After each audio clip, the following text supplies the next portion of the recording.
안녕하십니까. 국회 국토교통위원회 여당 간사 김정재 의원입니다. 서울 양평 고속도로 사업이 민주당의 근거 없는 무책임한 의혹 제기로 중단되었습니다.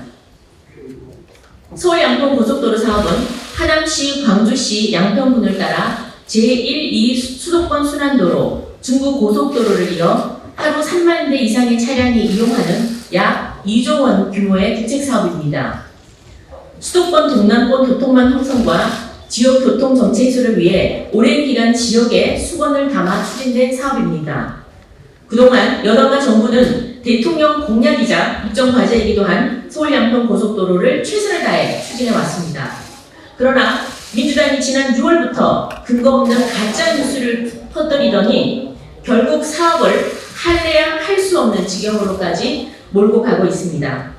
민주당은 온갖 근거 없는 의혹을 해소하기 위한 정부의 다양한 설명과 팩트 체크에는 귀를 꼭꼭 닫고 그저 선동에만 몰두하며 구태의연한 정치로 국민들께 피로감을 주고 있습니다. 정부는 그간 10번이 넘는 보도자료 배포, 언론사 현장 브리핑, 설계사 질의응답 등 각고의 노력을 기울여 왔습니다만 민주당은 팩트에 근거한 정부의 주장에는 한마디 반박조차 못하고서 급기야 국정조사 운운하며 또다시 정쟁을 위한 정쟁에만 몰두하고 있습니다. 야당이 반복하는 가짜 뉴스의 핵심은 이겁니다. 특정인에게 특정 특혜를 주기 위해 외압을 행사하거나 사전에 공모해서 도로 노선을 변경했다는 것입니다. 그런데 관계된 사람들은 한결같이 외압을 행사한 적도 받은 적도 없다고 합니다. 사전에 설계업체와 모의를 한 적도 없다고 합니다. 만에 하나 그랬다면 그건 공무원이 아니라 범죄 집단에 불과합니다. 설계사 엔지니어도 이렇게 항변합니다. 정치적 측면은 전혀 고려하지 않는다. 오직 전문가 입장에서 가장 타당한 노선을 찾아갈 뿐이다. 지극히 당연한 이 말이 왜 민주당에는 그리 믿기 어려운 말인지 도저히 모르겠습니다. 외압과 사전 공모는 전혀 없었음을 단언합니다. 또 하나, 도로 노선이 특정인 토지에 특혜, 즉 특별한 혜택을 주었다는 건데 전혀 사실 무근입니다. 특정인 토지는 양평 고속도로와 중부 내륙 고속도로가 연결되는 분기점 죄시의 북서쪽에 있습니다. 분기점은 다 아시다시피 고속도로 진입로 RC와는 달리 지가에 결코 호재가 아닙니다. 오히려 매연과 소음으로 악재가 될 것입니다. 때문에 도로가 신설되면 통상 지역 주민들은 제시 설치를 강하게 반대합니다. 심지어는 집단 이주까지 요구하기도 합니다. 이러한 제시 설치가 어떻게 특혜가 된단 말입니까? 그리고 특정인의 그 토지는 보존 용지인 관리지역에 있습니다. 더군다나 상수원 규제 지역에 포함되기 때문에 용도 지역 변경도 어렵고 개발 행위가 극히 제한되어 있습니다. 이런 곳에 아파트 수백 채를 지어 특혜를 누린다는 것은 너무도 뻔뻔한 대국민 사기극이자 괴담에 불과합니다. 단언컨대 서울 양평 고속도로는 특정인의 특별한 혜택이 아니라 지역 주민과 이 도로를 이용하실 국민들 모두에게 보편적 혜택을 주려는 것입니다. 민주당이 주장하는 외압, 사전 공모, 특혜 그 어느 것도 없음을 분명히 다시 한번 얘기합니다. 모두 제2의 괴담몰이일 뿐입니다. 정부가 오죽 답답했으면 전례 없이 고속도로 사업 타당성 조사 중간 단계에서 관련 자료를 모두 공개하겠습니까?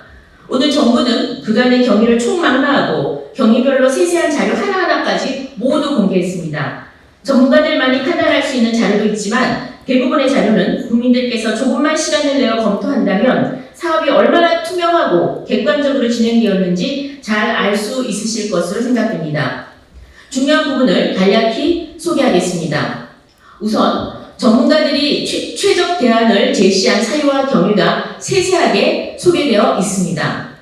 작년 5월 착수 보고회부터 현장 여건을 분석하고 최적의 노선을 찾기 위한 다양한 노선을 검토했습니다. 그중 지금의 최적 노선이 나오기까지의 모든 과정을 볼 수 있습니다.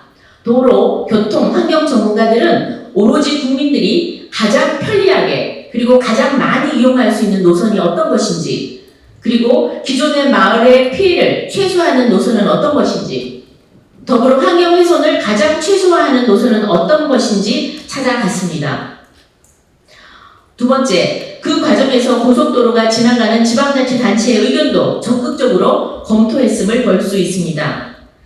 IC 하나 없었던 양평군이 IC를 설치해달라는 요청, 그리고 정체가 심한 88번 지방도와 연결해달라는 광주시의 요청 등 합리적인 지방자치단체의 요청도 기술적, 경제적으로 가능하기에 대안노선을 통해 반영했음을 알 수 있습니다. 그 결과 광주시, 양평군은 대안노선에 환영했고 경기도 또한 이견이 없었음을 알 수 있습니다. 이렇게 찾은 최적 대안에 대해 자문위원으로 참여한 모든 교통, 도로 전문가들은 대안노선이 교통, 환경, 지역 수용성 측면에서 우수하다고 평가했던 자료도 확인할 수 있습니다. 이제 모든 정보가 가감없이 공개됐습니다. 존경하는 국민 여러분, 그리고 언론인 여러분, 야당의 근거 없는 거짓 주장이 과연 맞는지, 아니면 정부의 객관적 자료에 근거한 답변들이 맞는지 직접 확인하고 검증해 주십시오. 누가 악의적인 의도를 가지고 정쟁과 선동으로 국책 사업을 오염시켰는지, 누가 진심으로 책임감을 가지고 국가 100년대계 사업을 지켜내려 하는지 감성이 아닌 이성으로 판단해 주십시오. 여당과 정부는 거짓과 선동에 물러서지 않고 결연하고 책임감 있게 대응하겠습니다. 정부의 전면적 자료 공개에 이어 이번 수요일에 열릴 국토위 현안 질의를 통해 국민 여러분 앞에 근거 없고 악의적인 의혹의 허구성을 낱낱이 파헤치겠습니다. 여러분들께서도 이번 상임위 현안 질의에 주목해 주십시오. 멈춰있는 서울 양평고속도로가 하루 속히 재개될 수 있도록 거짓과 선동의 구시대적 정쟁을 끝낼 수 있도록 국민의힘 모든 의원들은 최선을 다하겠습니다.